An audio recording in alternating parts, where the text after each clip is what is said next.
अब आईटीसी के 11,100 शेयर हैं 182 के भाव पर।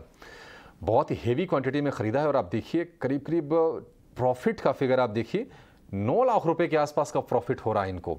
9,15,195 टू बी प्रिसाइज आईटीसी के स्टॉक में ये प्रॉफिट का नंबर है। और ऐसे बहुत ही कम लोग होंगे जो आईटीसी जिनके पास होगा और वो कहेंगे कि मैं बहुत बड़े मुनाफे में हूँ। इस पर आप क्या राय देंगे रवि? जिन स्तरों पर इन्होंने खरीदा है संतोष ने, वहाँ से तो इनको काफ़ी ज़्यादा प्रॉफिट हो रहा है, अच्छा खासा मुनाफा हो रहा है। अब 265 रुपये के आसपास ये शेयर ट्रेड कर रहा है। नतीजे आज आ जाएंगे, अनुमान भी हमने रख दिया है दर्शकों के सामने। ये बताइए कि इनको क्या करना चाहिए? क्या पार्शियल प्रॉफिट बुकिंग की आप सलाह देंगे क्या इनको, क्योंकि इनको अच्छा खासा हेवी प्रॉफिट हो रहा है?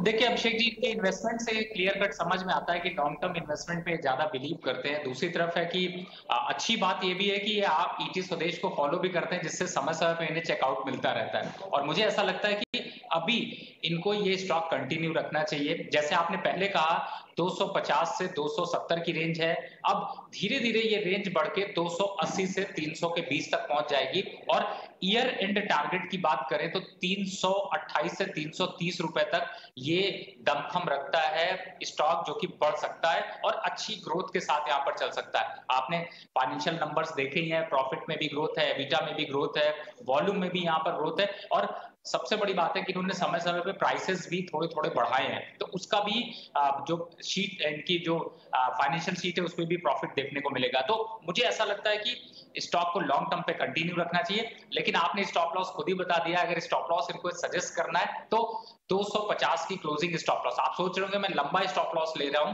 लेकिन मैं इसलिए दे रहा हूं क्योंकि ये लॉन्ग टर्म इन्वेस्टर है। अगर 250 के पास का स्टॉप लॉस रख के आगे कंटिन्यू और करते जाते हैं तो एक बार 280-85 के लेवल इन्हें जल्द अचीव होते हुए नजर आ सकते हैं। और लॉन्ग टर्म पे एक साल के हिसाब से टारगेट लें तो 330 से 328 रुपए।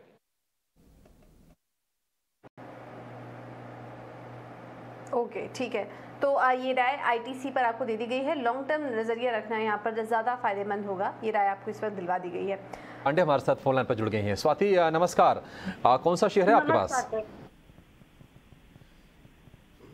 जी सवाल पूछिए अपना। सर मैंने इंडियन बैंक का 500 शेयर खरीदा था 205 की रेट पे। अभी ये शेयर कुछ अच्छी परफॉर्म नहीं कर रही है सर, तो मुझे क्या करना चाहिए? सेल करना चाहिए या अभी होल्ड करना चाहिए? 205 पर आपने लिया था, 150 रुपए के आसपास ये शेयर आ गया है।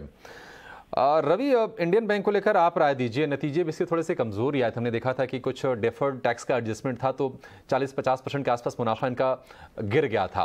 और कुछ दिन से शेयर ये लगातार एक गिरावट का शिकार हो रहा था। 2-3 दिन से संभालने की कोशिश में शेयर दिख रहा है। क्या लगता है कि जो कमजोरी थी वो अब थम गई है और यहाँ से शेयर एक चाल दिखाएगा अच्छी, या फिर यहाँ से किसी और फंडामेंटली मजबूत बैंक में स्विच कर जाएं? अभिषेक जी, आपने बिल्कुल सही कहा। और मैं जिस हिसाब से स्वाति जी की चिंता है वो ये है कि इनको इस स्टॉक में अपना रेट भी मिले और प्रॉफिट भी मिले, तो मुझे लगता है कि थोड़ा सा यहाँ पर पॉसिबिलिटी कम हो रही है। इससे ज्यादा अच्छा ऑप्शन मैं आपको बताता हूँ। आप डीसीबी बैंक इस समय 84-83 रुपीज के पास है, और जितनी क्वांटिटी आपने इस बैंक में खरीदी उससे कहीं ज्यादा क्वांटिटी आप उसमें खरीद सकती हैं। और मोमेंटम में वो जो प्रोबेबिलिटी है उसमें डीसीबी बैंक ज्यादा अच्छा परफॉर्म कर सकता है। तो मुझे लगता है कि आपको पोजीशन स्विच कर लेनी चाहिए। हालांकि इंडियन बैंक लॉन्ग टर्म पे अच्छा हो सकता है, लेकिन आपको जल्दी रिटर्न चाहिए तो आपको ये पोजीशंस अपनानी चाहिए। आप डीसीबी बैंक की तरफ शिफ्ट हो जाइए तो आपको जल्दी मुनाफा भी आ जाएगा और आप प्रॉफिट में भी निकल जाएंगे। ओके, तो ये राय इंडियन बैंक में आपको दे दी गई है। चलिए